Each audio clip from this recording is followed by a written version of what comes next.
Alors, ce qu'on voit ici, ça ressemble à un simple moniteur système pour un Raspberry Pi. En apparence, oui. Mais en réalité, il est fabriqué avec une méthode que la grande majorité des développeurs n'utilisent plus du tout. C'est un peu comme de l'artisanat numérique. On va découvrir ensemble ce qui se cache derrière et pourquoi c'est si fascinant. Voilà donc à quoi ça ressemble. Des stats système en temps réel, net, précise, sans chichi. Mais le truc vraiment fou, c'est de savoir que tout ça, tout ce qui s'affiche, ça n'a pas été codé en Python ou en C++. Non, non, ça a été écrit dans le langage le plus fondamental, le plus proche du métal, le langage que la machine elle-même comprend. Alors, pourquoi est si unique ce projet ? Eh bien, c'est un véritable retour aux sources de la programmation. Une plongée dans ce que ça veut vraiment dire de construire un logiciel en parlant directement au processeur. Donc, en gros, qu'est-ce que c'est ce RPI ASM Monitor ? C'est un moniteur système super léger, super rapide, fait pour le Raspberry Pi. Mais ce qu'il sort du lot, ce sont deux choses. D'abord, il est entièrement écrit en assembleur.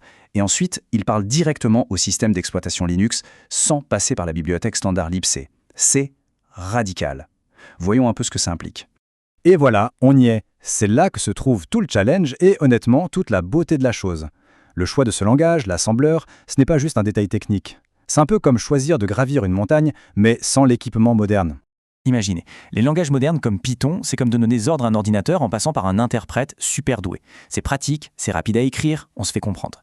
L'assembleur, par contre, c'est parler la langue maternelle de la machine. Il n'y a plus d'interprète. C'est extrêmement difficile, oui, mais ça donne un contrôle absolu et une efficacité maximale. Le résultat, un programme ultra rapide, ultra léger, sans 5 grammes de superflu.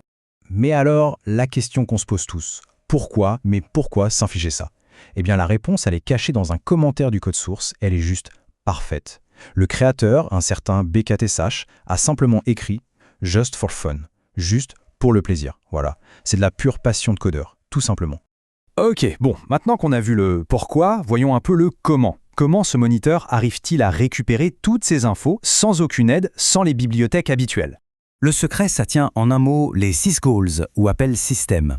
En temps normal, un programme ne parle pas directement au patron, c'est-à-dire au noyau du système d'exploitation. Non, il passe par des intermédiaires, des bibliothèques qui facilitent la communication. Eh bien, ce moniteur, lui, il zappe tous les intermédiaires. Pour chaque petite chose, il s'adresse directement au noyau Linux. C'est direct, c'est brutal, mais c'est d'une efficacité redoutable. Au début, le moniteur se concentrait sur l'essentiel, les 3 stades vitales. La température du CPU, la tension et la fréquence. Et pour chaque info, le principe est le même. Le code va lire la donnée brute directement à la source dans des fichiers système spécifiques. Pas de filtre, pas d'intermédiaire, rien. On va chercher l'info là où elle est. C'est vraiment la définition même de l'artisanat numérique.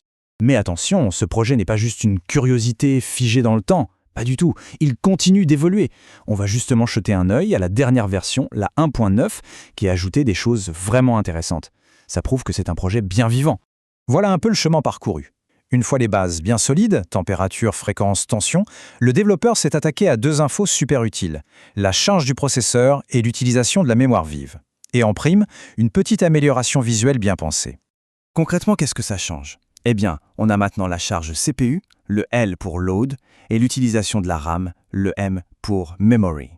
Du coup, le moniteur devient un véritable petit outil de diagnostic. On ne voit plus seulement si le Raspberry Pi a chaud, mais aussi s'il est en train de forcer. Et tout ça, bien sûr, en restant aussi léger qu'une plume. Et l'autre nouveauté, elle est vraiment bien vue. C'est ce code couleur dynamique pour la température. Maintenant, la couleur change en fonction de la chaleur. Si c'est vert, tout est OK. Si ça passe au jaune ou à l'orange, bon, ça commence à chauffer. Et si c'est rouge, attention, surchauffe en vue. Ça permet de capter l'état du système en une fraction de seconde, d'un seul coup d'œil. Finalement, on se rend compte que ce projet, c'est bien plus qu'un simple outil qui affiche des chiffres. C'est une vraie philosophie, une démarche presque artistique du code. Et donc, il faut absolument tirer un grand coup de chapeau au créateur B4SH. C'est l'exemple parfait du projet perso né d'une simple curiosité et qui nous rappelle une chose importante, la programmation, ça peut aussi être un art. Un art qui allie l'élégance et la performance pure. Et petite note personnelle pour terminer, un bonjour tout particulier est adressé à BSH de la part de Dominique. Voilà, le message est passé. On termine donc sur cette réflexion. Ce petit moniteur, dans sa simplicité, nous pose une vraie question. À l'heure où les logiciels sont de plus en plus complexes, de plus en plus lourds, quel est le vrai pouvoir de la simplicité ? Ça nous rappelle qu'il y a une force, une élégance incroyable à maîtriser les bases, de quoi méditer sur ce qui est vraiment essentiel en informatique, et peut-être ailleurs.